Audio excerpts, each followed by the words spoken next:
Good day, and the topic is 5 indicators that your husband wants to leave you. I want to let you know right off the bat that we do not talk about getting a divorce. I know it's common. A lot of the people who sign up for our courses, we ask them in the intake, what is it about the Marriage Foundation that was attractive to you? Why are you taking the course for women? Or for men, why are you taking the course for men? Many say because you don't consider divorce to be an alternative. Only in extreme cases, like if there's pedophilia involved and things like that. So we're going to get into this. And the mindset here at the Marriage Foundation is very positive. It's very structured. We are very intent on saving marriages. When I started the Marriage Foundation, when I started this work, almost 23 years ago, my intent was to save children. Because contrary to what is now the common theme, kids get demolished in a divorce. They've hidden somehow those statistics that we first pulled up years ago. But it's horrible what happens to kids. It's universal. It crosses every demographic line, and there's no way out of it, especially when you go through divorce in the system which sets you up to battle each other. So if you're thinking that your husband wants to leave you and you want to know what are the indicators, I'm going to be clear that it's rare, but it's a good thing when your husband says, I've had enough, I want to leave. It's a wake-up call. Don't take it personally. Take it as an amazing gift.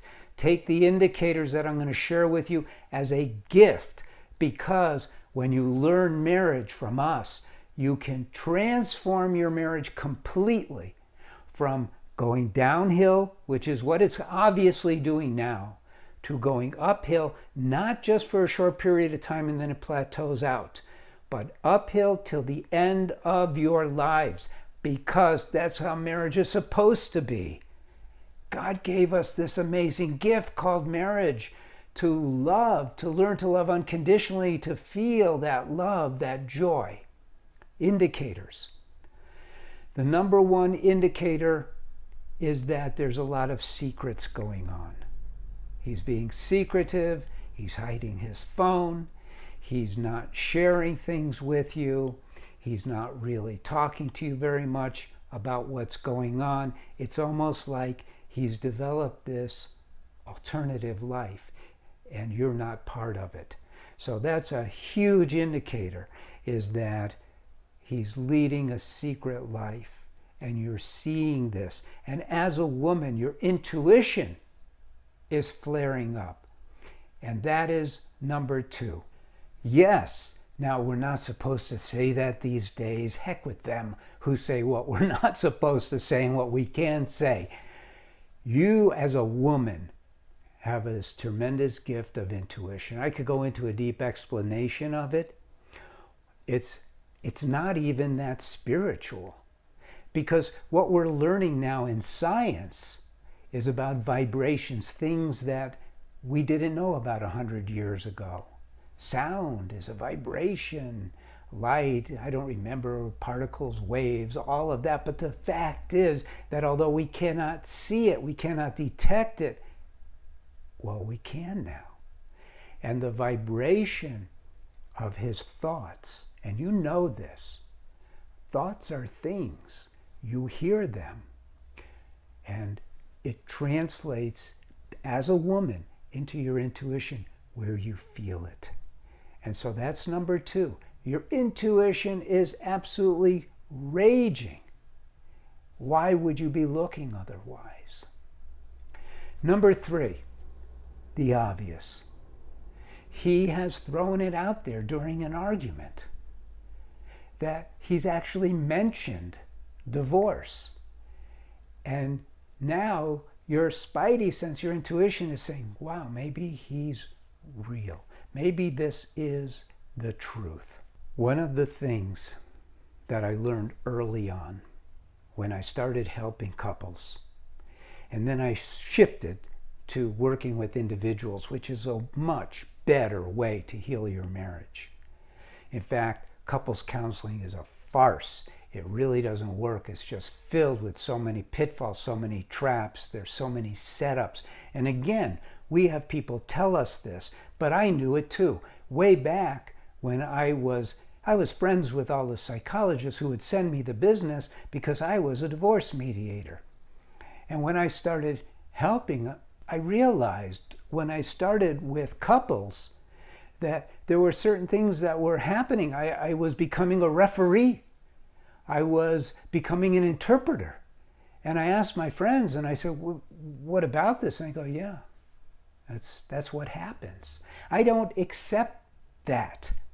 Okay, if that's what happens, and trust me, as a counselor, it becomes unmanageable almost. And so what you need to do as a counselor is you need to separate the people and decide which one of you is more intent on saving your marriage at the moment.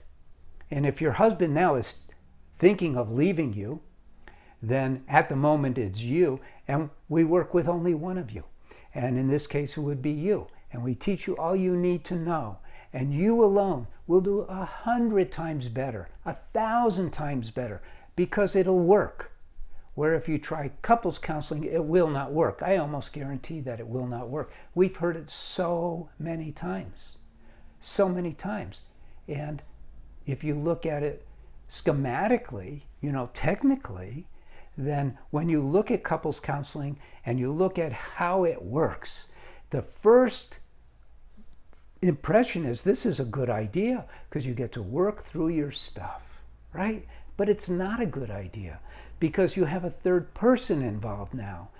It doesn't mean you should talk things out with your husband. No, don't do that, by the way. I'm glad I stumbled on that in this conversation.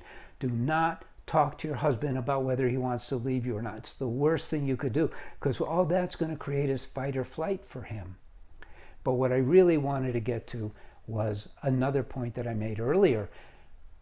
While you're arguing is when that comes up. And so early on, what I decided to do, and it works, is I told my couples, I told my individuals, no more arguing, period. It's off the table. It's not part of being married to argue. Well, he or she said this or does, what about this, what about... No. If they start it, you stop it. You don't stop it by being an a-hole and putting up your hands and like that. Just say, okay, maybe you're right. Let's talk about this later. And you move on. You change the subject. You smile and you go, you know what? I don't really want to argue with you now because you are so handsome. I'm just going to fall into wanting to hug you, hold you, and make love to you. And the kids are home. Something like that. Okay? So no more arguing. Okay, so that's number 3. If he mentions divorce, mentions separation, that's a huge indicator. It's not just something you throw out there.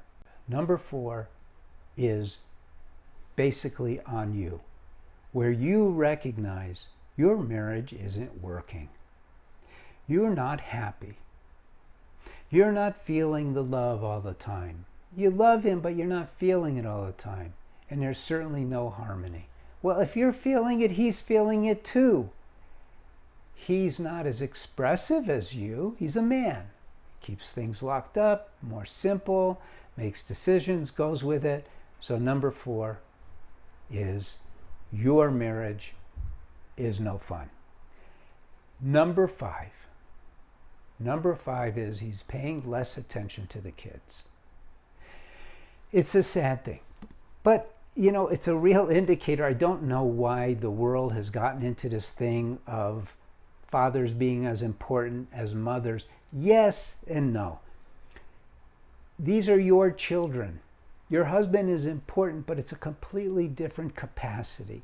He's there to teach his male children how to behave as fathers in the future, good husbands, and he's there to let his daughters know that they are protected. And trust me, every father does that, so there's no problem. But they're your children. So when he stops paying more attention to them, that's a big indicator. And beware. Now, what do you do about all this? I think I've shared enough with you. I hope you subscribe to the channel. I hope you take advantage of us. We have a Ask Your Counselor free thing on our website. Go to it. We have books. We have tons of articles, tons of videos. We have the courses. We're here for you. Please like this video. Please subscribe. And God bless you. And we're here to help you. Thank you. Take care.